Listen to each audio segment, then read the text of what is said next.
Hey guys, it's Tom. Look at that! My advance ticket for Patriots Day. Look at that! Actually, I don't want you to look at that because it has my theater information on it. But still, I'm just a regular guy making YouTube videos and I get to do something sort of professional.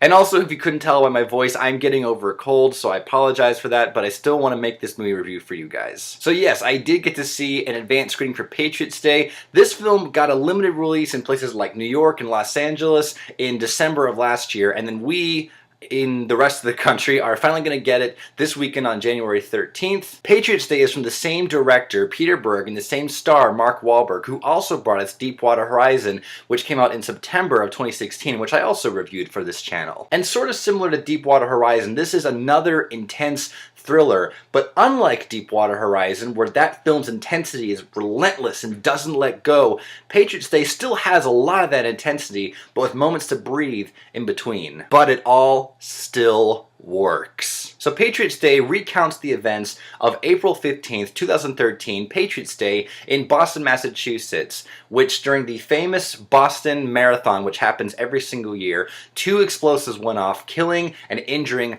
a lot of people. And this was marked as an act of terrorist. The entire city of Boston was shut down as the Boston police, the Massachusetts governor, and even the FBI were on the manhunt for the people responsible for this. The first thing that I want to praise about this film is how it brilliantly captures the unexpectancy of this day. As the film begins and you see everyone, getting ready for the race and just treating it like it's, another day in their life, and even though you know what's going to happen, you feel that innocence while watching it, and Peter Berg brilliantly captures that feeling. There's no build up to what happens because that's how it felt to everyone while they were there on that day. This is a remarkably, smartly balanced film because, in my opinion, no actor shines above anyone else because no character shines above anyone else. All the actors here are giving solid, grade A performances, although there are 3 actors that I do want to mention. I had to write their names down because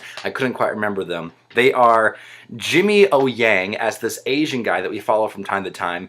Oh my goodness, my audience loved him. He was so awesome. And also, dare I say it, the 2 actors who played the main people behind the blasts, and I apologize if I messed this name up, Themo Melikits and Alex Wolff. He's come a long way since the Naked Brothers band on Nickelodeon. Whew! But really, everyone in this movie is giving top-notch performances. Yes, Mark Wahlberg does get top billing in this film, but there are large portions of the story where his character is not in them because his character's not needed. Every character serves his or her purpose and is not underutilized. Even J.K. Simmons, who plays the chief police of Watertown, which was this neighboring city to Boston, he's established in the beginning and then he just disappears until the story moves to Watertown, which there he kicks tons of ass. Again, he serves his purpose and he's not needed in the Boston scenes. And if the film wanted to focus on as many characters in as many places as much as possible,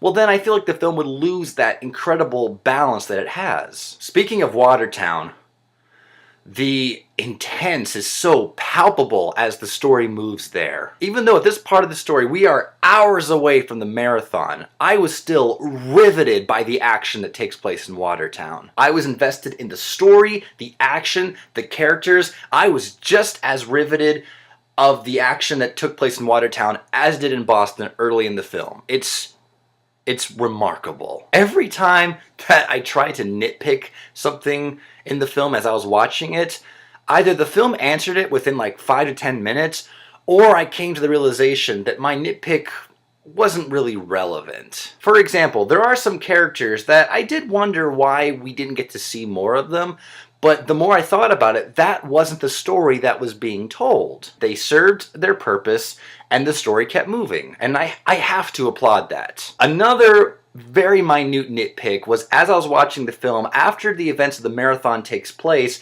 I felt the film was starting to lull a little bit, and I was kind of like, okay, what's going to happen? Because, I didn't know what was going to happen at what they were going to show in the movie, so I was like, okay, what's going to happen? They showed the main part of the, the movie, the main events. What's going to happen? All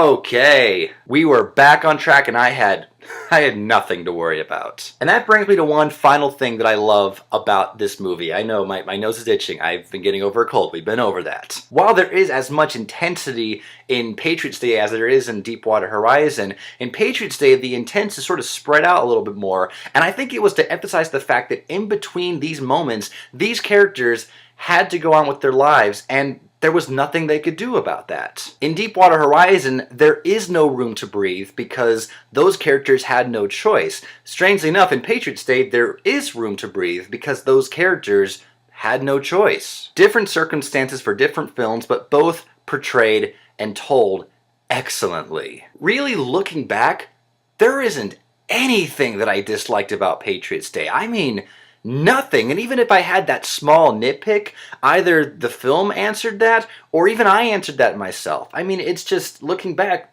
there really is nothing. I was riveted by everything that happened in the film, not just, you know, the stuff that you would think would be the main focus of the film. I was riveted by everything.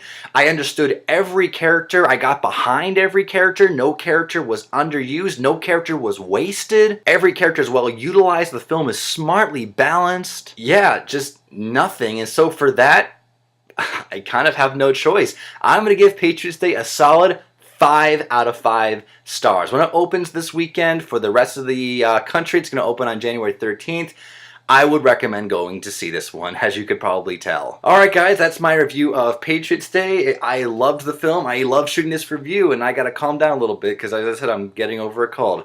So if you have seen the movie, let me know what you thought of it, and also let me know what you thought of Peter Berg and Mark Wahlberg's other collaborations. Deepwater Horizon, which I also reviewed for this channel. I'll have a link for that when the credits for this video roll, and I might even review Lone Survivor to complete the Peter Berg and Mark Wahlberg trilogy, so to speak. So anyway guys, thank you so much for watching. If you like this, then be sure to give that thumbs up button a click and subscribe, and I'm gonna go take some medicine and go from there. So guys, thank you so much for watching, and be sure to subscribe so you don't miss my next video. Thanks for watching. I'm Tom Arrutia.